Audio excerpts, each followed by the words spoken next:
Hello everyone, আসসালামু আলাইকুম। কেমন আছেন সবাই? আশা করছি সবাই ভালো আছেন। সবার সুস্থতা কামনা করে আমি আমার আজকের নতুন ভিডিও শুরু করছি। আজকে আমি আপনাদের কী রেসিপি শেয়ার করব তা তো একটু পরেই দেখিয়ে দিচ্ছি। তার আগে বলে নিচ্ছি, যারা আমার চ্যানেলটাকে সাবস্ক্রাইব করেছেন তাদেরকে অসংখ্য ধন্যবাদ। আর যারা এখনও আমার চ্যানেলটাকে সাবস্ক্রাইব করেননি, প্লিজ আমার চ্যানেলটাকে সাবস্ক্রাইব করে দিবেন।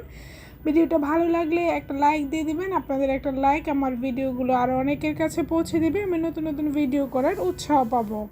তো চলুন যাই, আমি আজকে আপনাদের সাথে কি শেয়ার করছি সেটা বলে নেই। দেখতে পাচ্ছেন কত লোভনীয় একটা বিকালে নাস্তার রেসিপি আমি আজকে তৈরি করেছি। এটা খুবই ঝটপট তৈরি করা যায়, হাতের কাছের উপকরণগুলো দিয়েই আমি এটা তৈরি করে নিয়েছি।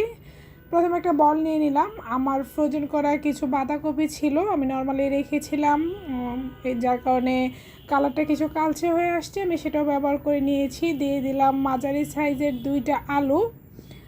আমি এখানে আমার ফ্রোজেন করা ডাল বাটা ছিল, আমি এখানে 2 টেবিল চামচ ডাল বাটা দিয়ে দিলাম স্বাদ মতো লবণ, হাফ চা চামচ হলুদের গুঁড়া, হাফ চা চামচ মরিচের গুঁড়া, হাফ চা চামচ চাট মশলা, আমি চিলি ফ্লেক্স ব্যবহার করেছি, হাফ চা চামচ দিয়েছি আমি এখানে জিরের গুঁড়া, ধনিয়া পাতা, কাঁচামরিচের গুঁড়া দিয়ে দিলাম। এখন এর মধ্যে আমি দিয়ে দিলাম বেসন, 3 টেবিল চামচ পরিমাণ বেসন ব্যবহার করেছি।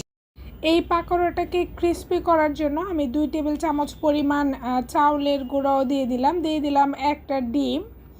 তো এখন আমি সবগুলো উপকরণ ভালোভাবে মাখিয়ে নিব, একটা আঠালো ডো হবে। তো এই ক্ষেত্রে কোনো পানি ব্যবহার করা যাবে না। আমি ভালোভাবে এই যে দেখতেই পাচ্ছেন মাখিয়ে খুব ভালো করে মিশিয়ে নিচ্ছি। এখন ছোট ছোট বল আকৃতি করে আমি পাকোড়াগুলোকে তৈরি করে নেব। আমি তো পাকোড়াগুলোকে আজকে ছোট ছোট বল আকারে করে নিয়েছি। এটা দেখতে খুবই সুন্দর লাগছে, খেতেও কিন্তু খুবই টেস্টি হয়েছে।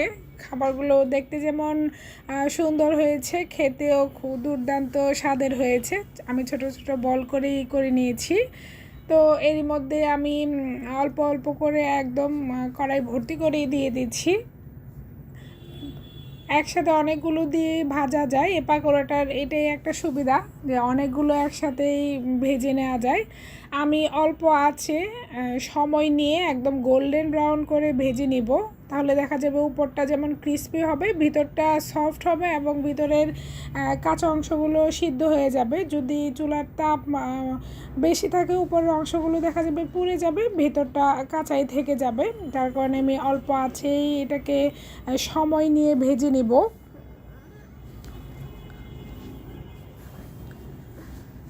আমি দেখতেই পাচ্ছেন একসাথে অনেকগুলো দিয়ে দিচ্ছি, আমি নেড়ে চেড়ে এটাকে ভালো করে ভেজে নিব।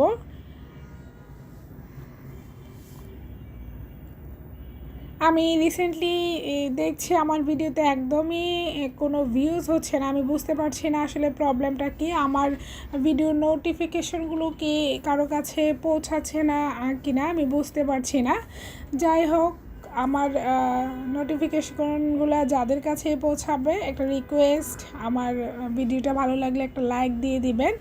যারা চ্যানেলটাকে সাবস্ক্রাইব করেছেন তাদেরকে তো অসংখ্য ধন্যবাদ, আর যারা এখনও করেননি প্লিজ আমার চ্যানেলটাকে সাবস্ক্রাইব করে পাশে থাকবেন, একটা লাইক দিয়ে দিবেন। আপনাদের একটা লাইক আমার ভিডিওগুলো আরও অনেকের কাছে পৌঁছে দিবে, আমি নতুন নতুন কাজ করার উৎসাহ পাবো। তো এই যে এর মধ্যেই আমার সবগুলো পাকোড়াই ভাজা হয়ে গিয়েছে, দেখতেই পাচ্ছেন দেখতে কতটা লোভনীয় হয়েছে। টেস্টি আর লোভনীয় খাবার যদি তৈরি করা হয় তাহলে তো কোনো কথাই নেই, প্লেট তো এমনিতেই খালি হয়ে যাবে। ভিডিওটা এতক্ষণ দেখার জন্য সবাইকে আবারও অসংখ্য ধন্যবাদ জানিয়ে আমি আমার আজকের ভিডিও শেষ করছি। আসসালামু আলাইকুম।